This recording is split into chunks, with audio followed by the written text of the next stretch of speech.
Funding for this program made possible by Cincinnati Northern Kentucky International Airport, Toyota, AT&T of Kentucky, Northern Kentucky Tribune, Gateway Community and Technical College, Skyward.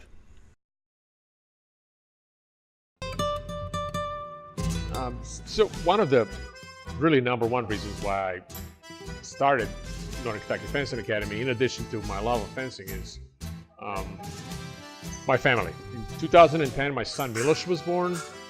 Milos has a rare metabolic condition called Barth syndrome that affects energy storage and transfer in his cells. So every cell is affected in his body, and muscles are specifically affected by that. His heart, being the strongest muscle, or the one that never rests, suffered from a couple of heart failures, and he ended up actually receiving a heart transplant in April of 2011. Northern Kentucky Fencing Academy is really an outlet in many ways for my family and myself to relieve stress, as well as raise funds and awareness for Barth syndrome and organ donation also. As part of our hosting our tournaments, all the proceeds from the tournaments go toward Barth Syndrome Foundation, towards their research. Those guys have been literally our lifeline for the last 6 years. When Kalapashev came to the U.S. in 1993, this dashing sport was not yet so well known. But that's changed over the past 20 years, and to some extent, that might be attributed to the geopolitical climate of the times. The membership is up, more people know about it, there's more national and international success. A lot of our USA fencers are ranked top in the world at this point.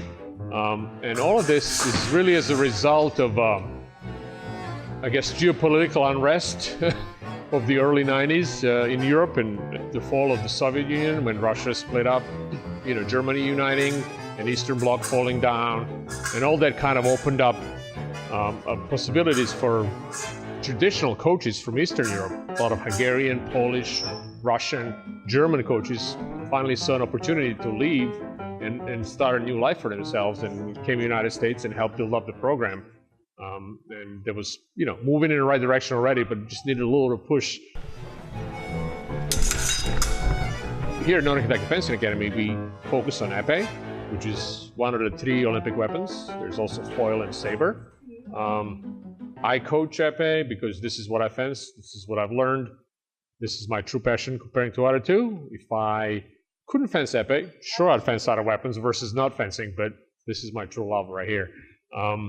Epee and foil are both stabbing weapons or piercing, so the tip needs to be engaged with a target for it to close the circuit. There's a little plug and a body cord that's connected to the scoring machine that helps you keep track of who scored a touch and keep the overall score. The epee itself is the direct descendant of the dueling weapon, or the French rapier. Musketeers and all those movies you've seen, maybe Dangerous Liaisons. Anytime there is a duel in a distance, with 2 half-naked guys dressed up fencing each other to the first blood drawn, they're fencing epee. One need only listen to what Kalapashev students have to say about fencing to know that this may well be their new sport of choice.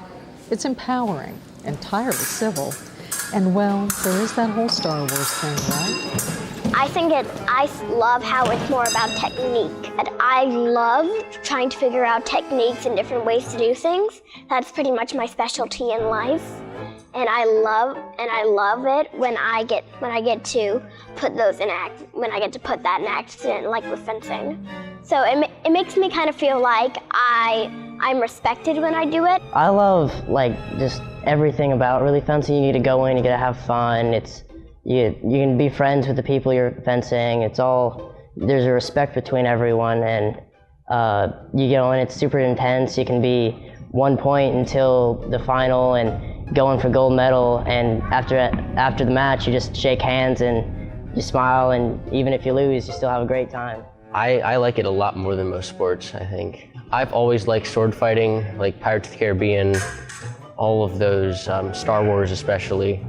I just love sword fighting. When I play football, or afterwards when we're heading down to the locker room, I I told them that I did fencing, and they were so surprised, and I had my fencing stuff in the car. So I went and brought it in there like, whoa.